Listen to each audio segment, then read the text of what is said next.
तो hello dear student, आज के इस वीडियो में आपके लिए लेके आ चुके हैं दोस्तों आपका अर्धवार्षिक परीक्षा 2024-25 कक्षा 9वीं विषय आपका हिंदी का पेपर दोस्तों, जो कि आप सबका 9 दिसंबर के दिन होने वाला है। साथ में आपको इसी वीडियो में सभी प्रश्नों का full complete solution with PDF के साथ आप लोगों को बताने वाला हूं दोस्तों। तो अगर आप लोग 9 दिसंबर के पेपर में पूरे 75 में 75 नंबर पाना चाहते हैं तो आज की इस वीडियो को दोस्तों आप लोग पूरा कंप्लीट तक जरूर देख लीजिएगा। तो चलिए दोस्तों, अपने समय को बर्बाद ना करते हुए आपके इस क्वेश्चन पेपर के सभी प्रश्नों के full answer and full paper सहित देख लेते हैं। तो दोस्तों आप लोग देख सकते हैं पेपर आपका 75 यानी 75 नंबर का पूछा जाने वाला है। समय आपको 3 घंटे का मिलेगा पेपर को सॉल्व करने के लिए। तो दोस्तों सबसे पहले आपको कुछ इस तरह का आपको निर्देश देखने को मिलेगा।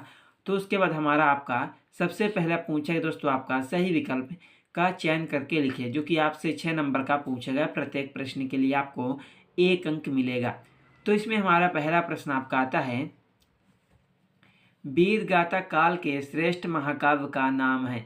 तो दोस्तों इसमें आपको 4 ऑप्शन दिया गया है। पहला पद्मावत, दूसरा ऑप्शन आपका पृथ्वीराज रासो, तीसरा ऑप्शन आपका साकेत, चौथा आपका रामचरितमानस। पहले प्रश्न का आपका राइट आंसर हो जाएगा वीर गाथा काल के श्रेष्ठ महाकाव्य का नाम आपका पृथ्वीराज रासो हो जाएगा। तो पहले में आपको दोस्तों दूसरा नंबर आपको लगाना होगा पृथ्वीराज रासो। 2 में आपका आता है दोस्तों, 2 में आपसे पूछा गया कि कैदी और कोकिला रचना है। दूसरे प्रश्न का आपका राइट आंसर हो जाएगा दोस्तों आपका कि कैदी और कोकिला आपका माखन लाल चतुर्वेदी की रचना है। किसकी? माखन लाल चतुर्वेदी, चौथा नंबर। 3 में आपका आता है दोस्तों काव्य के भेद माने गए हैं। तीसरे प्रश्न का आपका राइट आंसर हो जाएगा दोस्तों काव्य के 2 भेद माने गए हैं। कितने? काव्य के 2 भेद माने गए हैं। 4 में आपका था झूरी के साले का क्या नाम था। चौथे प्रश्न का आपका राइट आंसर हो जाएगा दोस्तों झूरी के साले का आपका तीसरा नंबर आपका राइट आंसर हो जाएगा दोस्तों कि गया। 5 में आपका था विचार विनिमय के माध्यम को क्या कहते हैं। 5वें प्रश्न का आपका राइट आंसर हो जाएगा विचार विनिमय के माध्यम को भाषा, क्या भाषा कहते हैं। 6 में आपका था दोस्तों परमेश्वर नाथ रेणु के प्रसिद्ध आंचलिक उपन्यास का नाम लिखिए। तो दोस्तों आपका इसमें 6 में आपका राइट आंसर हो जाएगा दोस्तों आपका तीसरा नंबर मैला आंचल। तो उसके बाद दोस्तों आपका आता है प्रश्न नंबर 2, जिसमें आपका पूछेगा कि रिक्त स्थानों की पूर्ति करके लिखिए, जो कि आपसे 6 नंबर की पूछी गई है।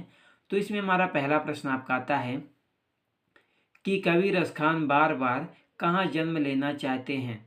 तो इसमें आपको 3 ऑप्शन दिया गया दोस्तों, पहला ब्रज गोकुल, दूसरा मथुरा, तीसरा हरिद्वार। तो पहले प्रश्न का आपका राइट आंसर हो जाएगा पहला नंबर ब्रज गोकुल। 2 में आपका आता है कि कविता के शाब्दिक अनुशासन का नाम है।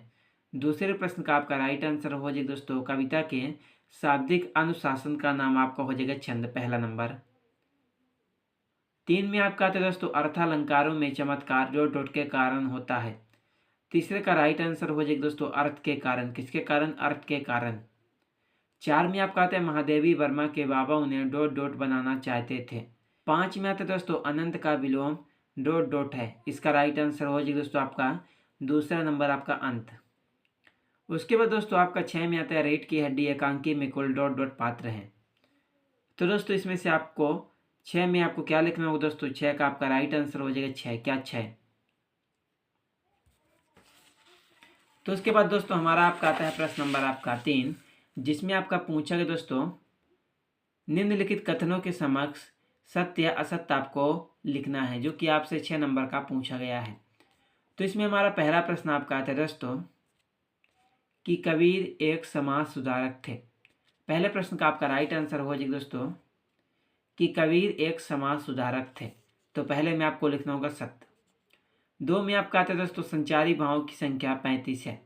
इसका राइट आंसर हो जाएगा असत्य, क्योंकि संचारी भावों की संख्या 35 नहीं होती बल्कि 33 होती है। 3 में आता है दोस्तों मंगोलों का मुंह लाल होता है। तीसरे प्रश्न का आपका राइट आंसर हो जाएगा दोस्तों सत्य, क्योंकि मंगोलों का मुंह वास्तव में लाल होता है। 4 में आपका आता है दोस्तों कहानी गद्य की गौण विधा में आती है। चौथे प्रश्न का आपका राइट आंसर हो जाएगा दोस्तों क्या हो जाएगा? सत्य। उसके बाद दोस्तों हमारा आपका 5 में आता है भूपति में ती उपसर्ग है। इसका राइट आंसर हो जाएगा आपका असत्य। 6 में आता है लेखिका मृदुला गर्ग की तीसरे नंबर की बहन का नाम चित्रा था। इसका राइट आंसर हो जाएगा सत्य। तो उसके बाद दोस्तों हमारा आपका प्रश्न नंबर 4 आता है, जिसमें आपका पूछा गया कि सही जोड़ी का मिलान करके लिखिए, जो कि दोस्तों आपसे 6 नंबर का पूछा गया। प्रत्येक प्रश्न के लिए आपको 1 अंक मिलेगा। तो इसमें हमारा पहला प्रश्न आपका आता है दोस्तों कि लद्दाख। तो पहले प्रश्न का आपका राइट आंसर हो जाए दोस्तों काश्मीरी कवित्री। 2 में आता है दोस्तों कि सवैया। दूसरे प्रश्न का आपका राइट आंसर हो जाएगा। दूसरे प्रश्न में आपको लिखना होगा दोस्तों वार्षिक छंद। 3 में आपका आता है दोस्तों आग का ततमस। तीसरे प्रश्न का आपका राइट आंसर हो जाएगा दोस्तों आपका कि अग्नि। 4 में आता है हरिशंकर परसाई। चौथे प्रश्न का आपका राइट आंसर हो जाएगा दोस्तों आपका हंसते हैं रोते हैं। 5 में आता है दोस्तों इंद्र का पर्यायवाची। तो 5वें में आपको लिखना होगा पहला नंबर सुरपति। 6 में आपका आता है दोस्तों भागलकोट। तो इसमें आपको लिखना होगा दोस्तों, क्या लिखना होगा कि कर्नाटक का छोटा कस्बा। तो उसके बाद दोस्तों आपका प्रश्न नंबर 5 आता है, जिसमें आपका पूछा गया कि निम्नलिखित प्रश्नों को उत्तर आपको एक शब्द एक वाक्य में देना है, जो कि आपसे 6 नंबर का पूछा गया है। तो इसमें हमारा पहला प्रश्न आपका आता है, गांव में शहरी मेहमान की तरह सज धज कर कौन आया था। तो पहले प्रश्न का आपका राइट आंसर हो जाएगा दोस्तों बादल। 2 में आपका आता है दोस्तों कि प्रबंध काव्य के भेदों के नाम लिखिए। दूसरे प्रश्न का आपका राइट आंसर हो जाएगा दोस्तों कि प्रबंध काव्य के 3 भेद होते हैं, पहला खंड काव्य, दूसरा महाकाव्य, तीसरा आख्यानक गीतियां। 3 में आपका आता है दोस्तों श्याम चरण दुबे ने किस विश्वविद्यालय से पीएचडी की उपाधि प्राप्त की थी। तीसरे प्रश्न का आपका राइट आंसर हो जाएगा दोस्तों किस विश्वविद्यालय से, नागपुर विश्वविद्यालय से। 4 में आपका आता है रचना के आधार पर वाक्य के कितने भेद होते हैं। चौथे प्रश्न का आपका राइट आंसर हो जाएगा दोस्तों रचना के आधार पर वाक्य के 3 भेद होते हैं।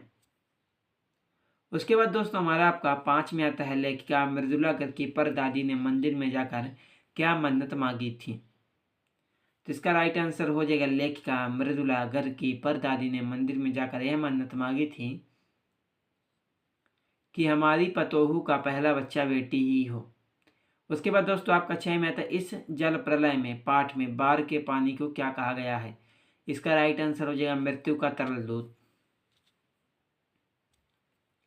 तो उसके बाद दोस्तों आपका आता है प्रश्न नंबर आपका 6, जिसमें आपका पूछा गया कि पद्य साहित्य के इतिहास को कितने कालों में बांटा गया है, इनके क्रम से कालों के नाम लिखिए। एंड उसके बाद आपका 7 में आता है दोस्तों सुमित्रा नंदन पंत अथवा माखन लाल चतुर्वेदी के भाव सौंदर्य की कोई 2 विशेषता लिखिए।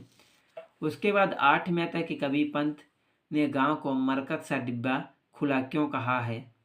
उसके बाद दोस्तों क्वेश्चन नंबर आपका 9 में आता है किस शासन की तुलना तम के प्रभाव से की गई है और क्यों, जो कि आपका 2 नंबर का लिखना है दोस्तों।